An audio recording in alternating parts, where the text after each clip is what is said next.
If you can hear me, please give a like. Today is a special day. Welcome to this other event. Well, if you're watching me for the first time, please give a like. Give a like. Make sure to share the live because we're going to have a very important guest who will be sharing to us on this day, on this International Day for People with Disabilities. I would like to know if people can hear me. If you can hear me, please make a sign so I know that you can hear me.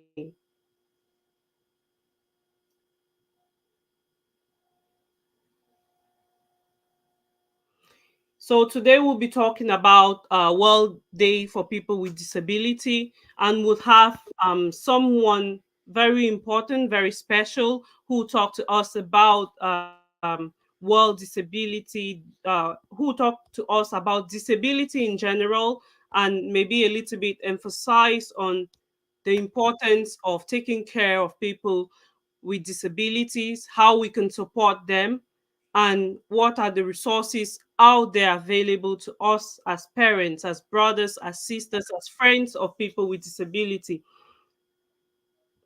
So I'm just trying to get my guests connected right now. You know, technology can be a challenge for some of us sometimes.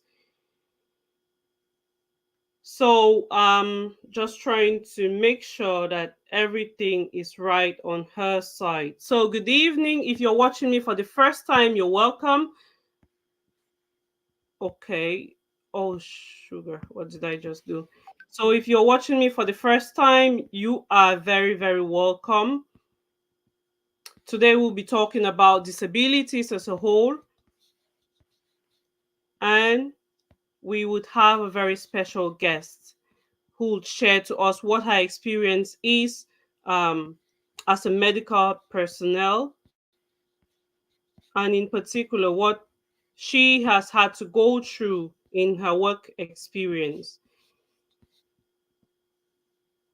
Okay, I think I missed something there, but that's okay. So I'll just try to make sure that my guest is okay. I know earlier in the day her network wasn't the best. If you want to join me live, please make sure to send a request, and I'll be delighted to join you on this live.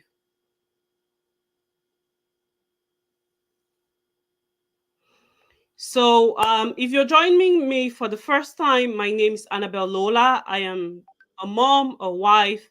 I am starting out in entrepreneurship through my brand Bezatelli. I'm sure you've heard me talk about Bezatelli 1,000 times. Today, I'm going to remind you again Bezatelli is a sustainable um, sportswear clothing brand that I started in order to encourage women to be fit, healthy, and confident. And I started this brand because um, after the birth of my son, I faced challenges with my confidence, with my self esteem, and I decided that I needed to do something. By doing something, I started exercising, I changed my eating habits, and then as I could see results, but why when I started this exercise journey, I had difficulties finding good quality, sustainable gear that is tailored for moms, that is tailored for new moms in particular, because you want something at that time that will give you a beautiful silhouette so that you can go out and about doing your thing.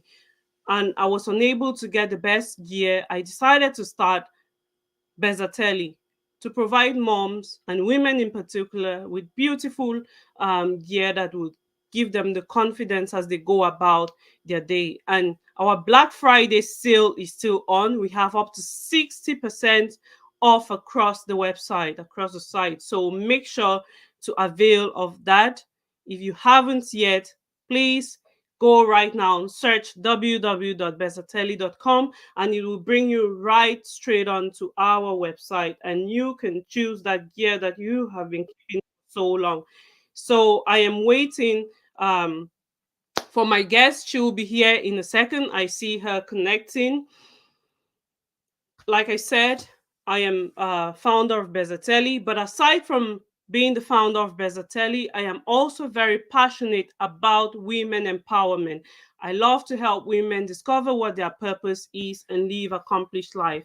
And this is the reason why we are here today on Building Bridges, which is a platform that I started Annabelle? in order to encourage women to know what their purpose is on earth. So today we would have Dr. Boom Joyce, who will be talking, who will be sharing to us about disability on this International Day for People with Disabilities.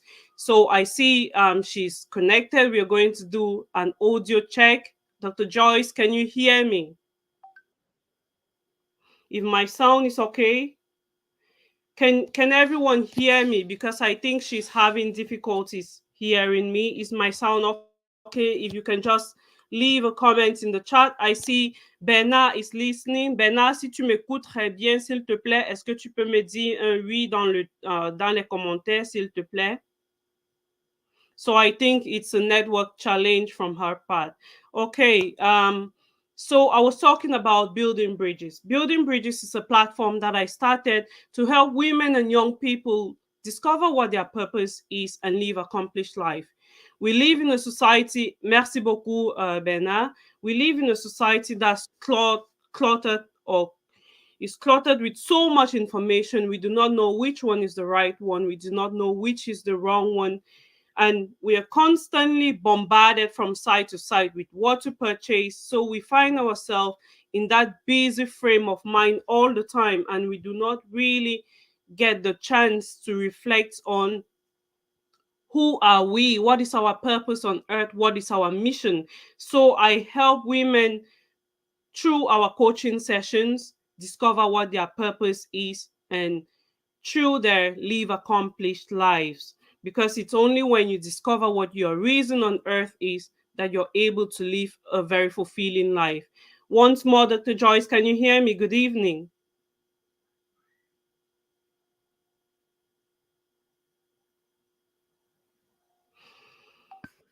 I think we're going to have a very big challenge with her network.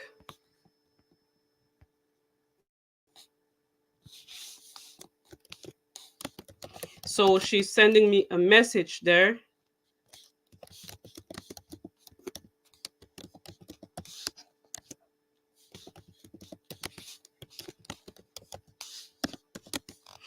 So, like I was saying earlier, if you have any difficulties, if you're struggling to find out who you are, if you feel frustrated all the time, you feel like, what is my reason for being on earth? Do not hesitate to contact me anytime, any day. I'll be delighted to have a call with you and we can go through what the questions are. For some of us, we have listened to me share on this platform about purpose. If you're really interested in going into depth about finding your purpose and also helping other people, why not? Please do not hesitate to contact me. I think we lost her again, and hopefully we'll get her on very soon. So on this day of disability, we are that on this day when we celebrate people with disability, we are supposed to cover a few topics about disability. So as we all know, about 1.3 million people, 1.3 billion actually, because that's 16% of people living on earth live with a disability. I'm just wondering, did we actually know that this number of people live with a disability on a daily basis? Thank you so much, Alvina, for joining us. Delighted to have you. Ayafo Wilfried, thanks for joining. Kemsey Franklin, thank you so much for joining. Seeing you comment on the chat makes me know I am live 5 on 5. You can hear me.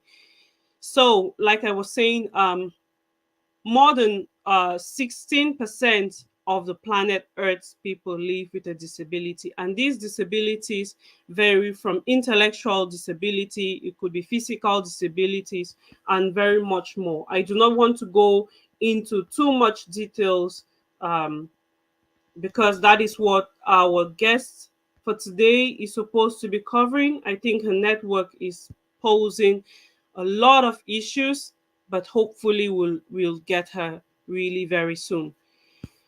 So if you're really passionate about finding out what your purpose is, you can watch one of my videos on this page, Building Bridges with Annabelle, or you can contact me. My email address is on the description of my page.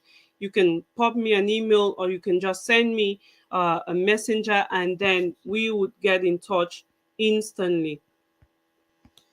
So we'll give another try with Joyce and see what happens.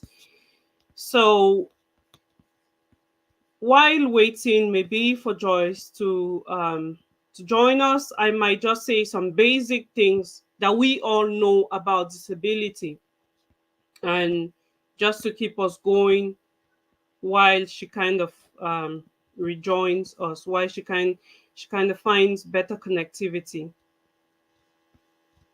So if I may ask, like, what do we all think? And I would like this to be an interactive session, because if we are able to interact, if we are able to share, we can easily find out more. We can learn more. So I would like to know if anybody has ever thought of what they think is the definition of a disability. What, in your own opinion, is a disability?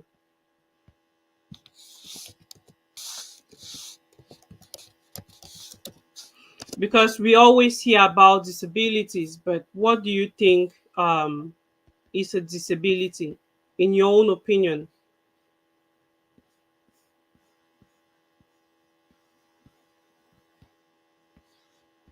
I would like to see some interaction, because I see if we all join today, it's because we know someone.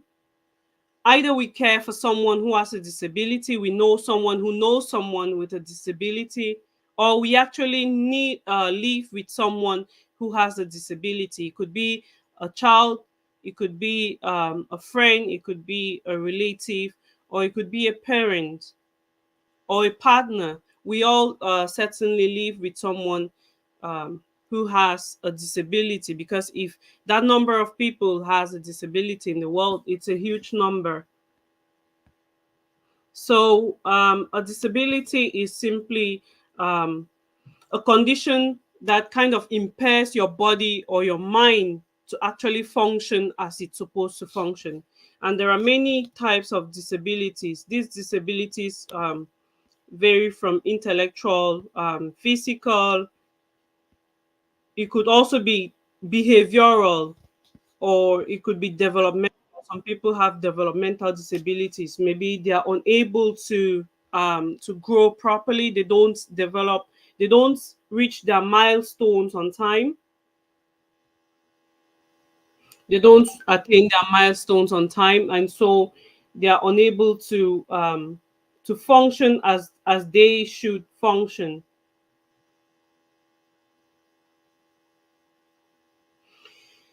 So, I think my guest is having serious issues with her connectivity, with her connection. I'll just carry on. I think I'll try to look at a few questions that we were supposed to cover together. And whenever she joins me, she'll be able to throw more light to that.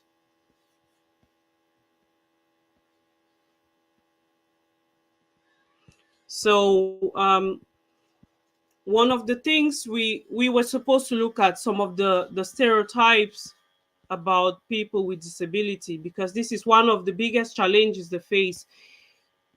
One of the biggest stereotypes people with disability, like, coming from an African background, we all know that most people with disabilities are either regarded as evil, they are regarded as cursed, they are regarded as not being part of the society, part of the community. Most times, if a parent has a child with a disability, they always keep them aside, they always kind of keep them away from public view.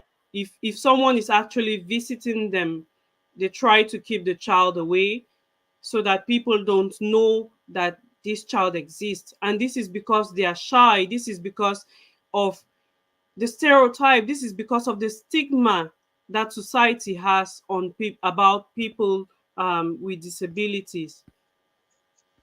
Hi, Dr. Joyce. Can you hear me now? You're welcome.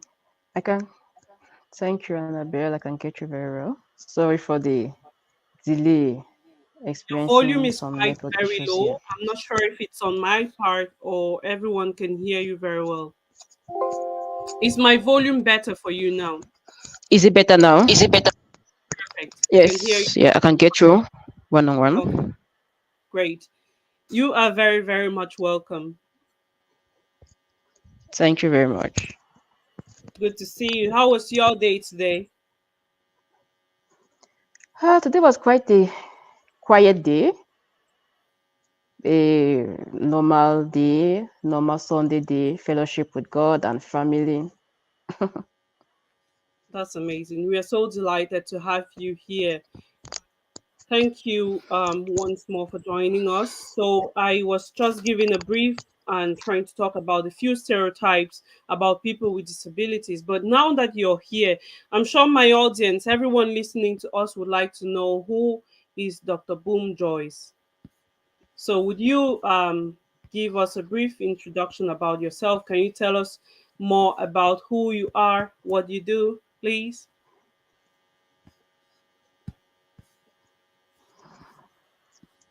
Dr. Boma Joyce, it's a passionate medical doctor, helped by the grace of God, with an experience of 6 years in the medical field, helping patients improve their quality of life and reintegrating them into their society and professionally. And also, I have a great experience in child protection in emergency, especially with the advent of the Anglophone crisis in Cameroon. We all know how that went with a lot of internally displaced children. So I had great experience working with some humanitarian bodies to help provide psychosocial support to these children. And also, a resident in physical medicine and rehabilitation, third year resident, so a full fledged specialist in 2 years, and also happily married. Thank you so much for that presentation. So, guys, please, I want to see the interaction coming. I want to see the questions coming. Stephanie, you're supposed to be on this platform. I'm just wondering why you're in the chat. Thanks for your comments anyway. Yeah, so I want to see the interaction coming. I want to see your questions coming in, your reactions, what your opinion is about the topic we are discussing. So please make sure to keep it flowing. If you want to join us on this platform, do not hesitate to request the link, and I'll gladly share that with you because we would like to hear from you what your experience has been taking care of people with with a disability, or if yourself you have a disability and you want to share, you're more than welcome to join us. So, my first question for you today, in your opinion, what do you think is a disability? Well, in an African context, when you hear about disability, a disabled person, the first thing that comes to your head is the shoe mender at the Carrefour or someone who sells drugs along the roadside. That's the common perception we Africans have about disability or disabled people. That's the first image that strikes us. So, as a health personnel, I'll say disability. Can you get me? I can hear you 5 on 5. Yeah. Okay. So, I'll say disability is any condition of the body or the mind that makes it more difficult for the person with the condition to do certain activities and interact with the world around him. We have many types of disabilities like hearing, vision, movement, remembering, understanding, communicating, mental health, and disabilities in our social relationships. And there are some few causes or the main causes of disabilities that I'm going to discuss about. One can have a disability from conditions that are present at birth and that can affect the functions later in life, including cognitive disabilities like memory, learning, understanding, or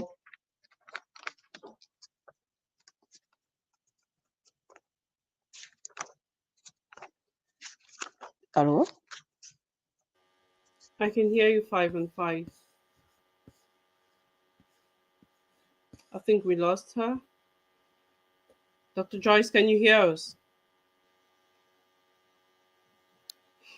Okay, I think we lost her for a second there. So she was talking about the causes of disability. I might just enumerate a little bit on that before she comes back on. Okay, Okay, Dr.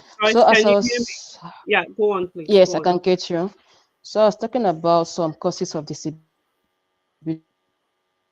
So most of the disabilities that we have around can be related to conditions that are present at birth and that can affect functions later in life, like cognitive functions, which includes remembering, learning, or understanding some simple things in life. Disabilities that can affect your function, your vision, your behaviors, and other areas. And another cause of disability is development that present. Dr. Joyce, your line is breaking a little bit. I'm not sure if the audience can hear you, but I can't hear you at the moment. Um, Dr. Joyce, can you hear me? Okay, I think you're back on again. Stephanie, Yes, would it's you back like me now. to add you to the live? Because if I add you to the live, everyone will be able to see you on Facebook and my YouTube channel. I just want to be sure that, okay, all right. So you stay on the background, and if you want to intervene at any point, you're more than welcome to. Thank you. Yeah, Dr. Joyce, go on, please. Okay, so as I was saying, another cause of disability could be related to injury, maybe a traumatic brain injury or a spinal cord injury. And also, disability can arise from long-standing conditions like diabetes or stroke, which can cause someone to lose his vision. We have a lot of diabetic patients that have lost their visions, that were able to move their limbs or lost the function of their limbs up to the point of amputation. And also, we need to know that disability can be progressive, can be static, it can be permanent, or it can be intermittent. So, it's a nutshell, that's what disability is all about. So, like you Limiting mentioned, you from carrying out your normal activities. Yeah. yeah, you mentioned a few courses, which I would like you to go a little bit in depth because I think they are very important. Most times we kind of neglect them, and then when the child is born, maybe with an impairment, we think that this child is cursed or this child is a witch.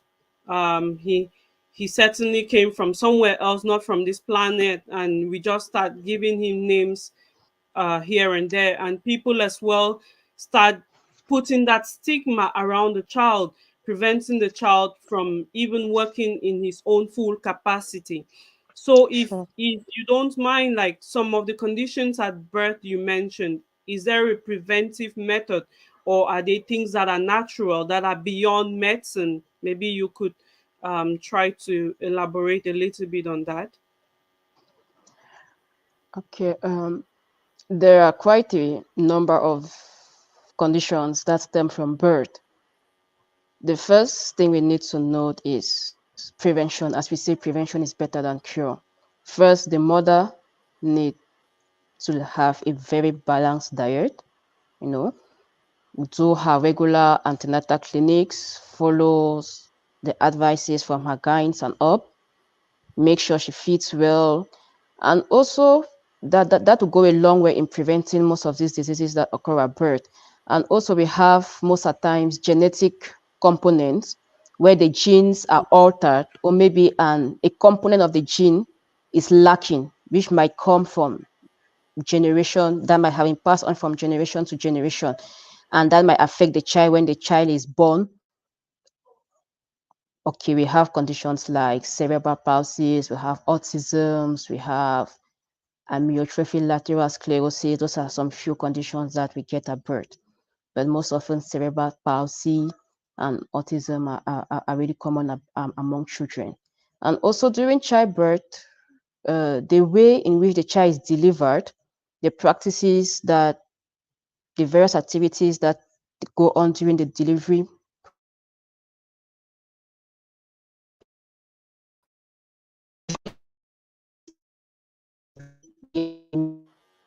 process I think we are losing you slightly. Okay. I think we lost her for a little bit. So, a few causes that she mentioned, she talked about injury. Injury, we could get an injury from an accident, we could get an injury from a fight, it could be from anything. Dr. Joyce, please, what are the causes of autism? So that's already a question for you. Whenever you're back, I think I'll note that down to make sure I don't forget causes of autism. So she mentioned injury. Um, Sometimes it could be through violence. If you're in a relationship which is violent, you could get an injury and it could cost you part of your life. It could cost you to have or to develop a disability. Maybe you could lose your hearing, you could lose your sight, you could lose maybe the function of one of your bodies. I know one of your body parts. And another cause of disability could be aging. I know some people develop disability with aging. So Dr. Joyce is back. So if you can, you were talking about the condition, some conditions that happen during childbirth, I think, and you have a few questions coming up already.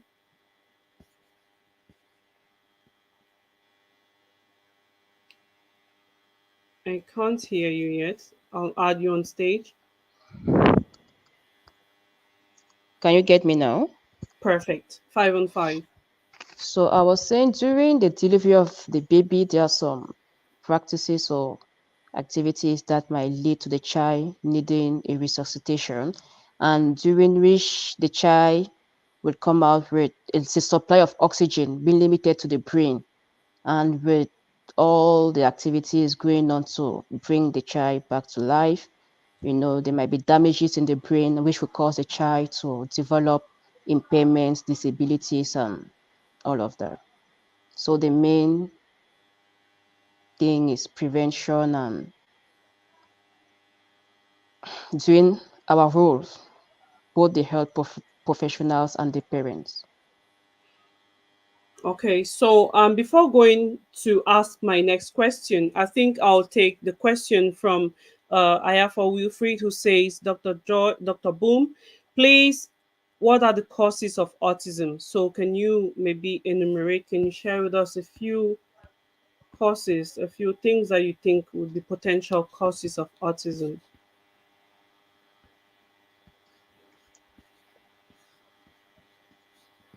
I think, okay, she's Please back come on. again. So Ayafo Mm-hmm. is asking, can you share with us what are some causes of autism?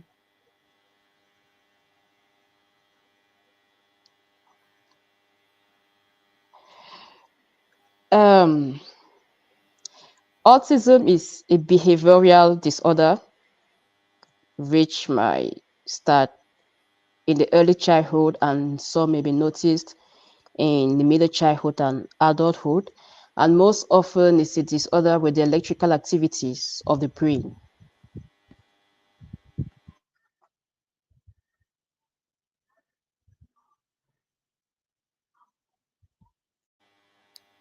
Okay. So Most of the time, those children have attention deficit. go on please, go on. Yeah, so I was saying it's mostly due to disorders in the electrical activities of the brain, which may result in attention deficits, the child being locked up, not wanting to participate, not wanting to reach out to people, just being close up within themselves. But all this is because of any of a disorder in the electrical activities of the brain. And when you talk about electrical activities of the brain in layman terms, what do you think this translates to? Maybe my mom or my grandma in the village, what would she understand by electrical activity in the brain? Is it the way the brain is functioning, the way the brain is processing stuff? I think we lost her again because she's frozen on my screen. But I think, in my opinion, um, by electrical activity, she means the way they process information. And as of what I know, this is just what I have read through research. I'm not in the medical field. That's why we have an expert. Unfortunately, network isn't the best on her side. But in what I have read, autism is not kind of like, there is no scientific reason yet what causes autism. Am I right to say that, Dr. Joyce? I think she's gone again. Yes, you're right. A lot of Okay. studies, a lot of yeah, a lot of research still being made on the field. So by electrical activities, what I mean is let's just take electricity for example.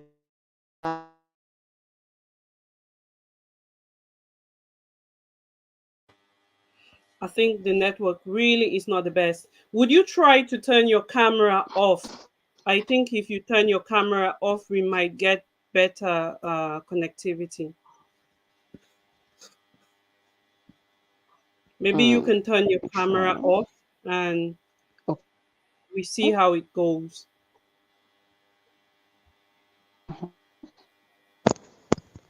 Okay, it turned off. So let's try and see.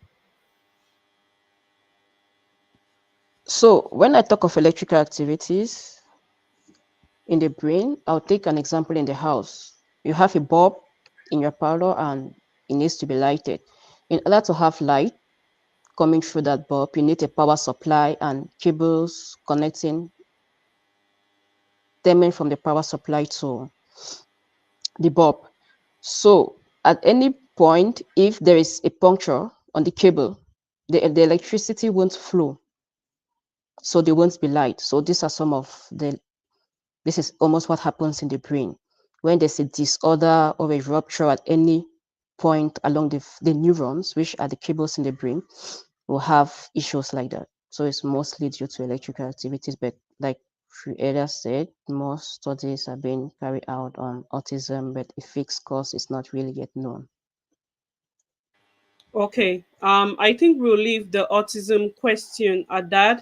As of now, there is still research being done as to what the real cause is, because some people say it's genetic, but there is no true relationship with that, or there is no real connectivity between what will cause a child maybe to be born okay, if I can use the word okay, and by the time he's turning 2 or 3, then he maybe starts slowing down on his speech, which he had already acquired.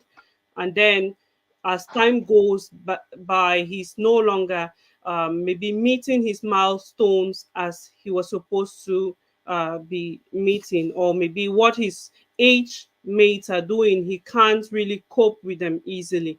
So the second question here, I think, is from Dr. Dief. He's asking, World Health Organization declares being single as disability. What's your thought on that, please? So Dr. Dief is asking, World Health Organization declares being single as a disability. What do you think about that? Dr. Joyce, can you hear me? Did we lose her? Dr. Joyce, can you hear me? Okay, I think we lost her for a second again. I'm going to try, I'm going to attempt. Like I said, I'm not in the medical field. I'm just trying to facilitate this session because it's an area that I am very passionate about. And if you have joined one of my lives before, I was looking for a group of people who want to work on this issue with myself, then we can come together, brainstorm, and see what we can create as a group so that we can help other people who are struggling with a disability or other parents that have kids with disability. So, in my opinion, being single is not a disability because, as she defined earlier, a disability is something that kind of affects either your body or your mind. Unless you being single is affecting your mind, then we would say it's a mental health issue. Then that could be a disability. But in my personal opinion, I don't think being single is on its own is a disability. So it depends to what extent you being single is affecting you. So Dr. Joyce, I don't know if you can hear me. But Dr. Dief is asking here if you think being single is a disability.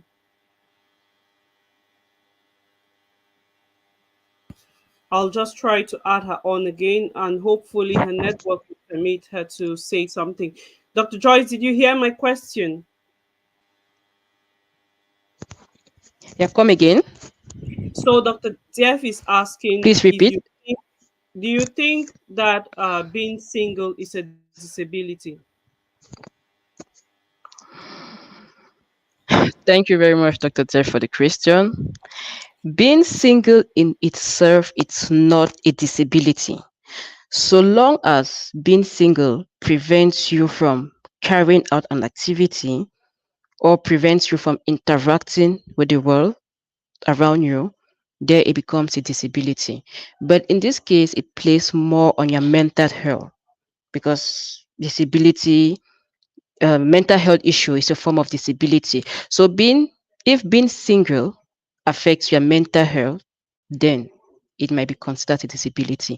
But but being single in it itself, it's not really regarded unless it has a role or an impact on your mental health and your interaction with the world around you.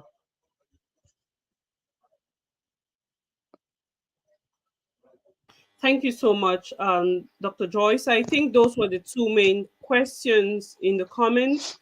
So please keep your comments coming, keep your interactions coming. We are here to learn from each other. We are here to assist each other go forward with, because I know we all kind of live with a disability, have someone who has a disability, or know someone who has a disability. So I'm going to carry on here with the questions I had for you, if you don't mind. And I think we No, have go covered. ahead. We are here to share experiences, share the little we know.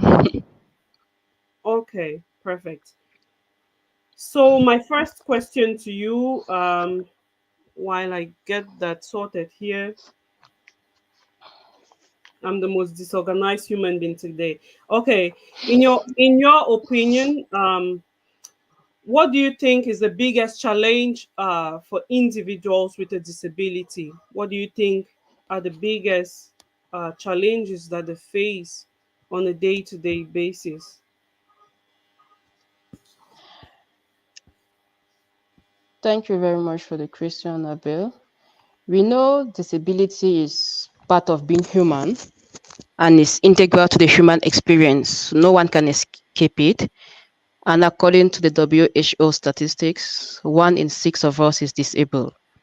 So, and these people living with disabilities face a lot of challenges, either self imputed or attributed to them by the society. So, one of the first challenges I would like to talk about is limited access to education. Uh, it's been observed worldwide that people with disabilities have a lower level of education attainment. This might be as a result of school, which have insufficient resources to accommodate children with disabilities, which may lead to a higher number of children with disabilities leaving the formal education system earlier than the non-disabled classmate. I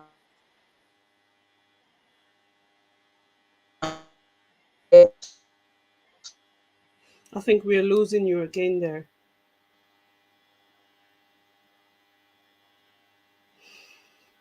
Okay, I will just a little bit carry on with what she was saying. Dr. Joyce, at any point in time, please feel free to come back on. I think we are losing you. So Dr. Joyce was talking about education. Education is a big barrier for people with disability. I am a very big weakness. My eldest son, and it's my eldest son has a disability. Okay, I think we lost her completely. Okay, so my eldest son has a disability, and he was diagnosed 3 years ago to be on the spectrum. It's my first time ever talking about it. Most people who know me wouldn't even know I have a son with a disability. He started school in a mainstream school. By mainstream school, I mean a school where every other child goes to. And the first year, he was struggling a lot. His teachers would complain, and um, we as parents were finding it hard with him coping in school as well. But the reason why he went to the mainstream school is the fact that we couldn't find a school that could accommodate his needs, because he needs time in between classes. You know, like in the normal standard school, we would just go ahead straight on, maybe with 8 hours classes, though there are breaks in between. But he needs, after every 30 minutes, he needs to take a break, completely turn off from what he was doing, try something else before coming back to that. And aside from that, he doesn't have as much concentration as the other kids in his class. So he was struggling a lot, and around us in our community there is no school that could accommodate his needs. So he was still going to that school, but they had to find someone who would assist him. And like she was saying, education is a very, very big part. If most of us are in Cameroon, because right now when I look at my audience, I know there are people in England, in Finland, in Cameroon, some in Ireland. For us, most who are in Cameroon, I think that it's still a very big barrier because the educational facilities are not available. And even when they're available, us as parents, us as relatives, as carers of those children or of those people with disability, we do not want that stereotype that society brings. Because when everyone knows that my son is going to that school, oh, they know my son has a disability. When everyone knows that my son attends this school, they know there's something different about him. But then, even if they know, what difference does it make? What you want is for your child to be able to excel. You want your child to be able to feel that he belongs, because by holding them back at home doesn't help any it doesn't help anything get better. It only prevents the child from living his own full potential. And the reason why I decided to do this live is for us, especially the African community, to have an open mind about disabilities. It's time we move away from the stereotype, from the stigma, from the prejudice we have on people with disabilities. If someone has a disability, you don't know what happened during that person's birth or along the way he could have acquired his disability growing up. Another person would have been born with that disability. You never know. And even the medical field is unable to explain some of these causes to us. So there is no point, you as a parent or as a carer or as a relative to this person with the disability, holding that person at home or holding that person, keeping them away from what could have potentially put them one step ahead of the job market, or put them one step ahead of fulfilling a life that would be a life of accomplishment to them. Imagine today, I think there are very great men. Unfortunately, I don't have one in mind at the moment. There are very great men who had disabilities. And some of these people, like Elon Musk, I was recently reading, I can't give 100% details on that, that he's autistic or he has Asperger's disease or whatever it's called. That's a form of disability. They have potentials. As much as they might look I don't know if I would say different, or they think differently from the way you and I think, it doesn't mean that they don't belong. It doesn't mean that they have to be hidden from the world. Imagine had it been that these people who have had these great innovations, these great inventions, if their parents kept them at home, if their parents were not able to open up to other people or to send them to schools to try to put in that extra work that needed to be done, where would they be today? Would we have those innovations? Would we have those inventions? So, education is still a very big barrier for us as Africans. And it is time that we start looking at people with a disability as belonging to be part of us. We have to start looking at them as people that have a lot to contribute. Because if you look at it, most of them are people with brains, as we say it. Most of them are people with brains, and some of us are autistic but we go undiagnosed. Most of us are autistic, we go undiagnosed because maybe when we were growing up, we were maybe very slow with our speech, but we later picked up in life. And then some of us, while we were in secondary school, we would say some people are weird, we would say, oh, he's acting strange, but we don't know what their struggles were.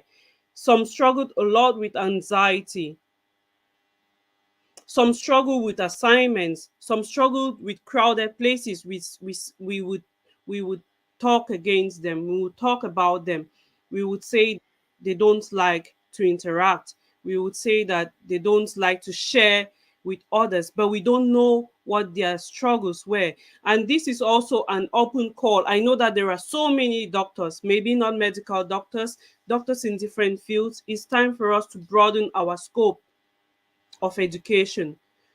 I was chatting with someone which whom I don't want to mention here, but this person told me that in all of, is it Douala and Yaoundé, or Douala and which other town, there is just two speech and language therapists. It's awful to know that there are so many kids struggling with these disabilities. There are so many kids struggling with these ailments, but there is no one to help them. So it is time for us to think about widening up. We need speech and language therapists. We need physiotherapists. We need psychiatrists. Uh, we need other people that help people with disability. And I'm glad that Dr. Joyce is currently doing a lot of work in Ivory Coast to build herself, to capacitate herself. I think she's back now. Dr. Joyce, can you hear us? I can hear you. I apologize for the on and off. My network is The not the network is not the best. best on your side. Apologize for that. No worries. I was just trying to kind of give throw a little bit more light on the educational aspect, and I'll just Okay. give hand back the mic to you if you don't mind. Okay, so we're talking about the challenges individuals with disabilities face in our society. So I mentioned education. So the second point I would like to talk is about the participation in the labor force. It's a major challenge. We know the primary barrier of employment includes discrimination and lack of accommodation offered by the employers. So those people with disability who find work often have part-time jobs and are paid less and less likely to be promoted. And we all know unstable employment and insufficient financial resources can lead to many people with disability be reliant on other family members and social programs, which can put them in more vulnerable positions, especially women. So another challenge they face will be access to public and private buildings, you know, especially health facilities.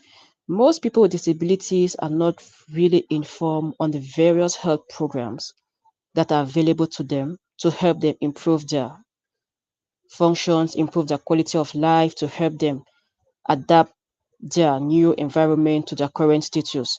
Most of them are not really informed. And also, we know health centers, the way they are being built, the infrastructure pose a major obstacles for people with disabilities to reach to these to get to these health centers in order to get help. Most of them have stairs, which make it somebody with a physical disability or disability with mobility to have access to.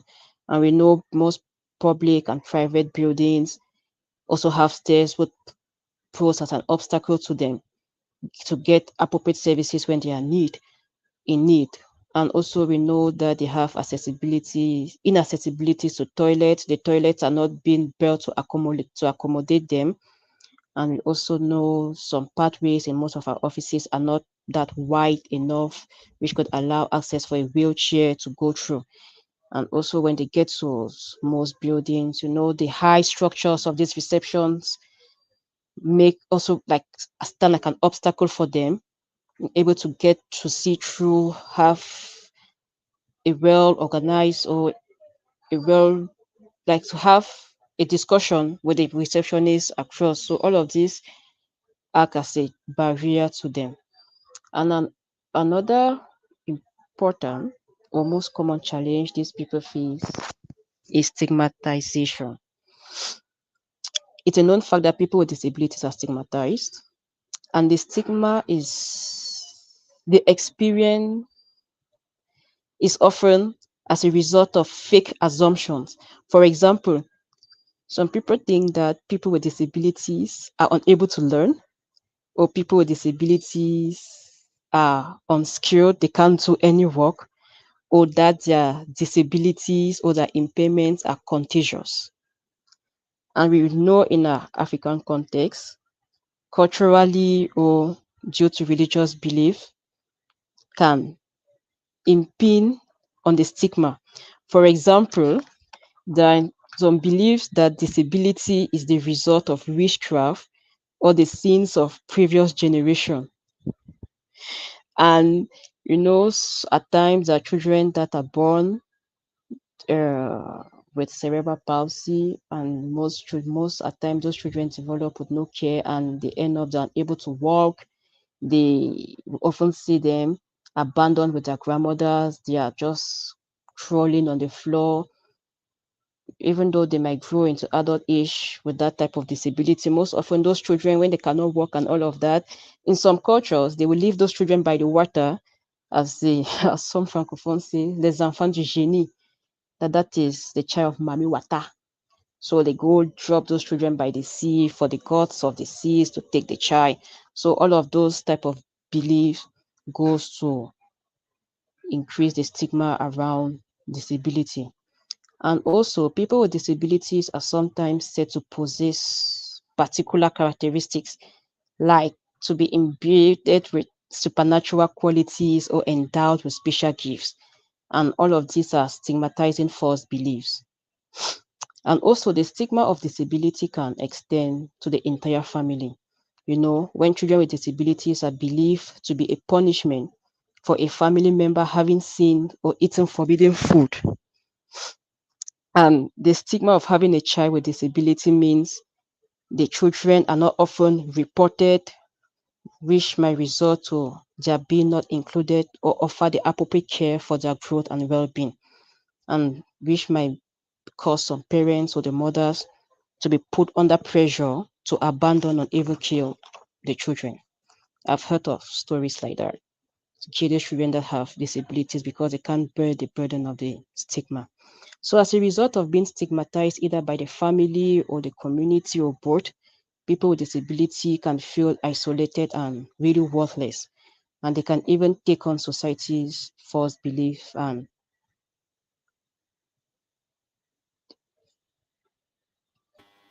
assumptions and self stigmatization. So, all of this, they themselves can stigmatize themselves. So, those are the few challenges people with disabilities face. Yeah, I think that you touched the point so well, because as a people, we commonly just have assumptions about them, that they don't have certain capacities, and we do not necessarily give them the opportunity to kind of express themselves or to kind of try. I see there is a question in the chat. I might take that before we go on. I think we might just move on to the last question after the question from Kemsy Frank regarding that your network isn't the best. So Kemsy Frank says, I understand from past stories that some medical practices or drugs lead to some form of disabilities, especially physical. Is there or are there categories of drugs we must pay particular attention? I understand most drugs warn women who are pregnant to consult their doctors. Hello? Can you please, can you No, hear I me? didn't get you. No, now I'm Okay. back. Please, So can you I'll take read, over the question? yeah, I'll read the first part of the question, then we'll go to the second part. So I think his question is divided into two parts. The first part Mm-hmm. he's asking that he thinks some medical, okay, I'll read it the way he says. I understand Sure. from past stories that some medical practices or drugs lead to some form of disabilities, especially physical. Is Mm-hmm. there or are there categories of drugs that we must pay particular attention to? So, are there any particular drugs that you think people should take or they should be aware of certain maybe side effects or I don't know? Like, do you think there are any drugs? Because I Um, remember when I was much younger, they would say some people had the meningitis, is it the vaccine or something, and then they got their leg amputated or some story like that. I think it's kind of related to what he's saying. So if you can just throw some light. yeah, yeah, it's true. There are quite a number of drugs that could cause physical disabilities, and some vaccines, not okay, yeah, some vaccines can cause disability, but this will be due to the injection site. You know, at times the health personnel administering the vaccine might not target the right site and may puncture a nerve. And we all know nerves are the one that trigger the movement of muscles. So once the nerve is punctured, is cut the supply or the activities on the muscles, which will lead to paralysis. So this we've gotten due to injection sites. And also there's the polio vaccine in those days, which caused paralysis in many people in those days, but that has really more than 50 years now. We don't have such cases again. It was mostly just to the injection sites, and most people came out with their limbs being small, being unable to walk with a lot of retractions and all of that. But nowadays, before prescribing a drug, we always weigh the benefits against the risks.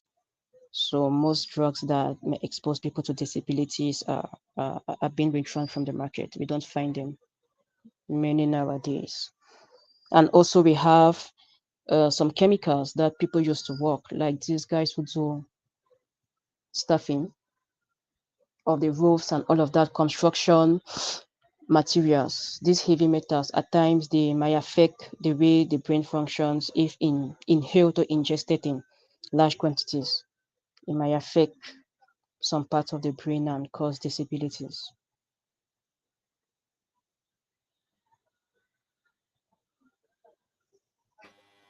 Okay. Um, so the second part of his question is he says, I understand most drugs warn women who are pregnant to consult their doctors. Can you throw more light in this aspect, drugs and disability? That most drug, I didn't get you very well. Most drugs.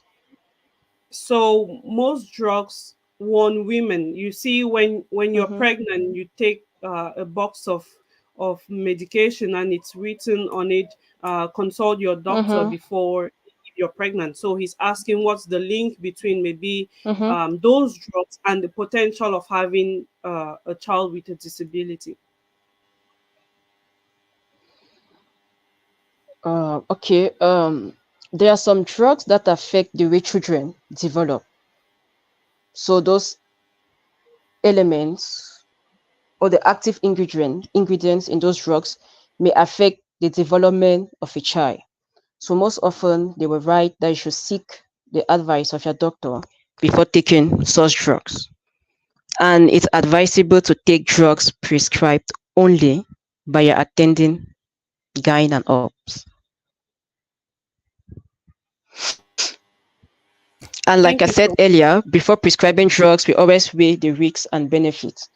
So when you get a drug you are not sure of, always get to your doctor before taking, be it a pregnant woman or not. Okay, so Coach Franks, I hope that this answers your question. If you want more clarity, please you can drop another comment or you can come on live with us and ask your question. So to conclude on the first part of my question, which we were talking about the challenges that people with disability face, I would ask you, what are some steps that you think we can take in order to address this going forward? I think this might be our last question, considering that the Okay. network is the best. We might have to reschedule another day. So, yeah, what are some Okay. steps that you think we can take to accommodate people The with disabilities? first, yeah, the first step is all about information. If you are not informed, you'll be deformed. So I think the first thing we should do is organizing more disability awareness campaign like what you are doing, which should be uploaded. These campaigns can lead to changes to the perceptions and knowledge about disabilities. Secondly, we should advocate for the training of health personnel, appropriate health personnel to tackle the various types of disabilities, and also build appropriate health structures to manage the different types of disabilities we have around.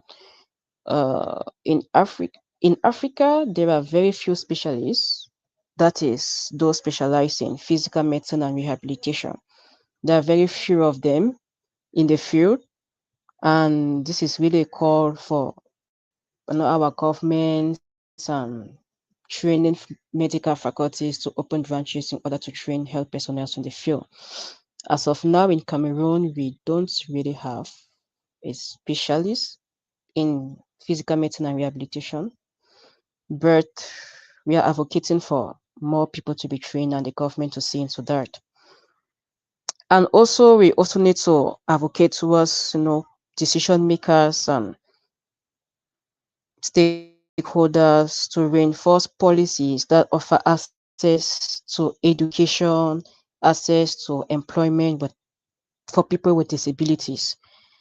And also, we need to encourage people with disability to go after skill training. They should focus on what they can do and not what they cannot do. Disability is just being able to do one particular thing, and we all know they are highly skilled people. So, what we'll advise them is to look for a skill, perfect themselves in those skills in order to improve themselves and not seem like a burden to their families or their environment. And also, we need to encourage the creation of NGOs that will advocate for the rights of people with disabilities, that will seek for funds to help people with disabilities have access to education, have access to health and employment. There are quite a number of some NGOs that, like, when they identify people with disabilities, they try to put them in specialized schools, they try to give them access to the appropriate health services, which of course we know running an NGO is not easy. So we really need to create and support them in order for them to carry out the activities and provide more help and assistance to people with disabilities. So those are the few steps we should could start at our level. Thank you So so raising much. more awareness. Thank you so much, Dr. Joyce. I think you mentioned what the most important points are, but I want to just really point out that at our levels, because I know we don't have any state administrator listening to us, to the best of my knowledge, who might kind of put some of these ideas into practice, or think of how they can put it in the next maybe budgeting or next policies they want to adopt, especially for us in Africa, in Cameroon in particular. But at our individual levels, as brothers, as sisters, as carers, as partners, as wives or husbands of people with disability, what can we do? She mentioned something very important, which if I was to take this training on my own, I would have focused on that, because that is what I kind of do on almost a daily basis, encouraging people to focus on their strengths. She said we need to encourage people to focus more on their strengths. What are those strengths that you see on your brother, on your sister, that you can encourage him to build on? Maybe you see that he likes artwork, he draws very well, or he loves painting, he does very good painting, he loves working with wood. Could you encourage him? I know that most of us coming from Africa, we look at um, those traits, or those field of work as diminishing. We always prefer the blue collar jobs. We want to go to an office. We want that when they ask us, we say we work in this ministry. But if our society can't be complete if we don't have people doing the painting of our homes, people making chairs for our homes, we don't have electricians. Those are things that some people might like. What are those strengths that you see in this person that you can build on, that you can encourage him to go to a vocational training school, and encourage him to do an apprenticeship? Those are things that we can do. If you're constructing, I know there are so many people on this platform right now who have projects of constructing hospitals. You want to construct your laboratory. Are you thinking of them? Do you have them in mind? If you want them to be able to access your facilities, do you think of putting a lift, or some ramps where they can come in if they have a mobility aid, or if they have speech impairments, if they have a hearing difficulties, or if they can't see? What are those things that you're doing in your facilities, so that they can easily have access, so that they can integrate into your facility? And she also mentions NGOs. If you have listened to my life, I'm going to say this another time. I have mentioned it several times. If you want us to partner together, I have a dire need to start an NGO for people with disabilities in Cameroon for a start, and maybe other African countries, because I know a few of us are listening to me from South Africa and Congo and all the rest. Start in Cameroon, have a strong base, and then implement in the other sites. If you want to be part of the project, please, let's meet together. Let's brainstorm how we want it to look like, what we want it to look like, and then go forward. And she also mentioned information. It was a great information session. Unfortunately, her network won't permit her, but I would have loved her to finish with an introduction of herself again.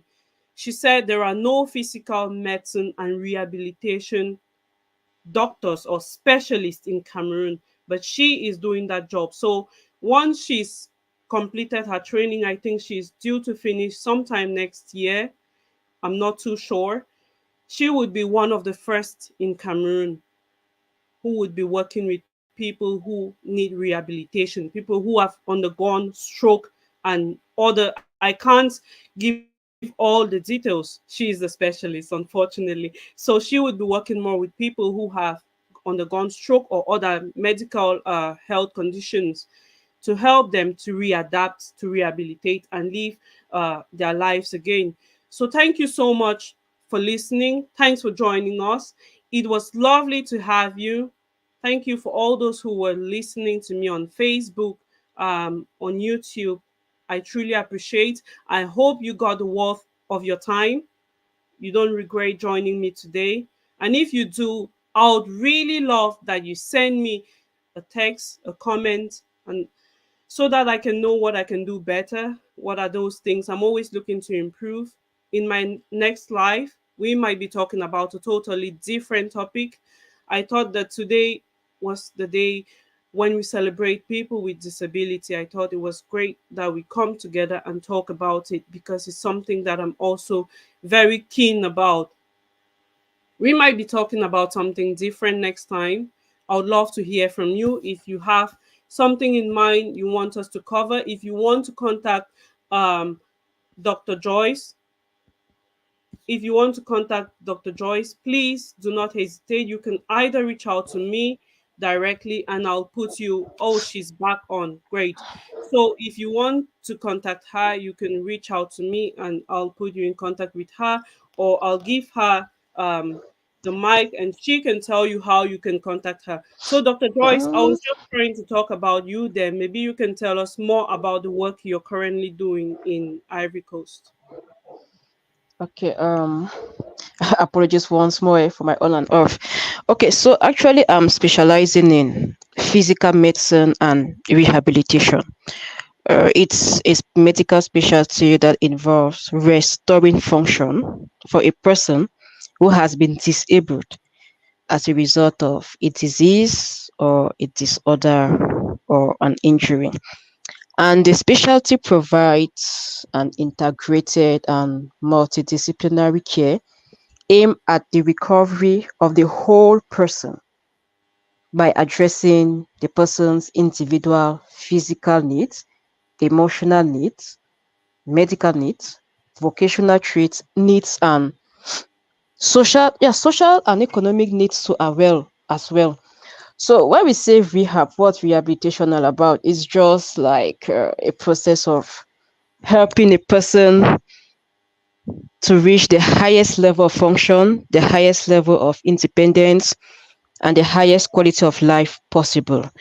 So, rehabilitation does not mean that you will reverse or undo the damage caused by the disease or the injury, but rather it helps to restore the person to optimal health, functioning, well being, and rehabilitate them in the possible way better. So, rehabilitation is just to make able, to make what is disabled able.